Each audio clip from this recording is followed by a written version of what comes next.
अगर आप लगातार ये याद करे रहें, अगर आपको लगातार ये स्मरण बना रहे कि मानव सभ्यता खड़ी ही हिंसा की बुनियाद पर है, कि हमारी एक एक सांस न जाने कितनों के लिए मौत है, तो फिर आपके कर्म अपने आप बदलेंगे।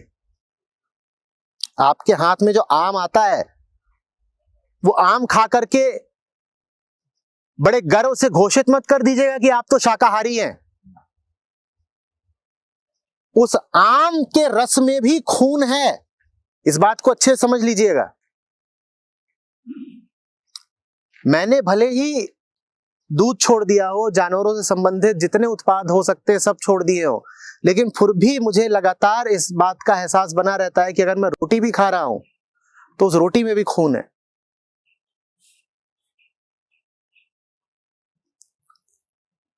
आश्रम है हमारा, वहां हम खरगोशों का बड़ा ख्याल रखते हैं।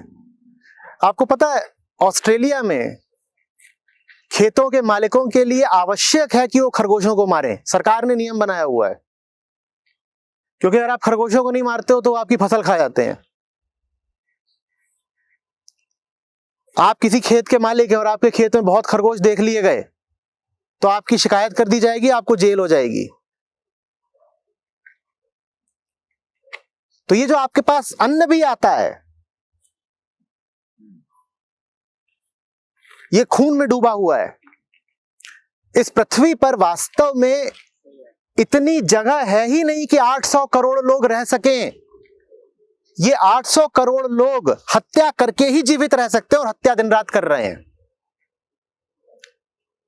और ये 800 करोड़ भी अभी और बढ़ेंगे, तब तक बढ़ते रहेंगे जब तक आप और ज्यादा बच्चों का स्वागत करते ही जाएंगे, जब तक आप विवाह को बड़ी बात समझते ही जाएंगे, जब तक आप अपने लड़के बच्चों के सर पे चढ़ते ही जाएंगे कि अब तुम 25 के हो गए हो, जल्दी शादी करो, उसके बाद जल्दी बच्चे पैदा करो।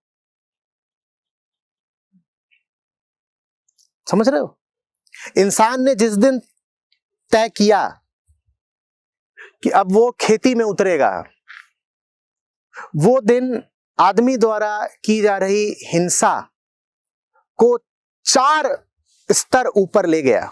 आदमी हमेशा से हिंसक रहा है। आपको पता है, आदमी जब खेती नहीं भी करता था, आदमी जब बस कबीलों की तरह घूमता था, फिरता था और जो कुछ भी कंदमूल फल मिल गए उनको इकट्ठा करके खाता था, तब भी आदमी का स्पर्श ऐसा था कि आदमी ने जानवरों की, पक्षियों की सैकड़ों प्रजातियों को मिटा रखा था। मनुष्य इस पृथ्वी का सबसे हिंसक प्राणी है, सबसे हिंसक। न शेर को हिंसक बोलना, न शार्क को हिंसक बोलना। खेती करनी तो आदमी ने अभी शुरू करी 8-10 हजार साल पहले, लेकिन हमारे हाथ खून में उससे बहुत पहले से रंगे हुए हैं।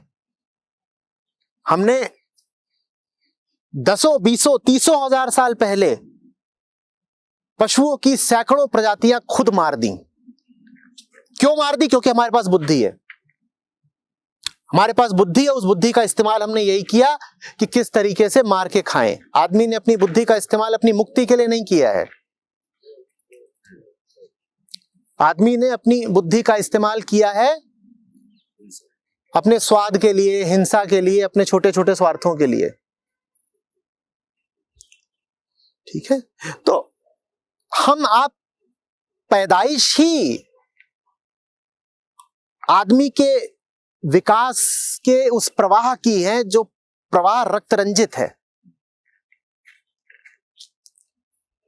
तो हमारी हस्ती के साथ ही बहुत सारी हिंसा और बहुत सारी हत्याएं जुड़ी हुई हैं जो हम लगातार कर ही रहे हैं। इसीलिए फिर जानने वालों ने और सुधारकों ने कहा कि छोटे मोटे बदलाव से काम नहीं चलेगा, टोटल रिवॉल्यूशन चाहिए, a totally different way of living चाहिए। और इसी बात को मैं कहा करता हूं कि व्यक्तिगत मुक्ति की तो बात करो ही मत, ये बेवकूफी की बात है। ये तो कहो ही मत कि अब मैं व्यक्तिगत रूप से सात्विक भोजन करने लग गया हूं, ये पागलपन की बात है, मूर्खता है। कई लोग इसी में बड़ा गुमान मानते हैं। वो कहते हैं देखो साहब, दुनिया कैसी भी हो, हम तो बड़ी सीधी, निर्मल, शुद्ध और सात्विक जिंदगी जीते हैं। अरे तुम कैसे शुद्ध सात्विक जिंदगी जी लोगे? संभव ही नहीं है। सड़क पर चल रहे हो ना, सड़क पर खून है, वो सड़क ऐसे ही नहीं बन गई, सड़क पर ही चलते हो ना। भोजन ही खाते हो ना, भोजन में खून है, तुम कैसी सात्विक जिंदगी जी रहे हो? झूठ। हवा में सांस ले रहे हो ना, हवा में धुआं है, और वो धुआं किस चीज का है? वो लाशों का धुआं है। तुम किस सात्विक जिंदगी की बात कर रहे हो? लेकिन हमें ये बर्दाश्त करना पड़ेगा, हम गुनाह में शरीक है। हमने जन्म ऐसे समय पर लिया है कि हम चाहें या ना चाहें हम पाप में सम्मिलित हैं। यही कैद है हमारी। इस कैद से हमें संयुक्त रूप से बाहर आना है। चूंकि ये सभ्यता बहुत बड़े स्केल पर है, इसीलिए इसके खिलाफ विरोध भी दोनों तलों पर चाहिए, व्यक्तिगत तल पर भी और सामूहिक संयुक्त तल पर भी। वो आप जब तक नहीं करेंगे तब तक आम का बाग बना ही रहेगा, तब तक डेयरी इंडस्ट्री बनी ही रहेगी, तब तक मांस का उद्योग बना ही रहेगा। और जो लोग मांस न भी खाते हो, जो लोग डेयरी न भी खाते हो, वो भी भागीदार बने ही रहेंगे।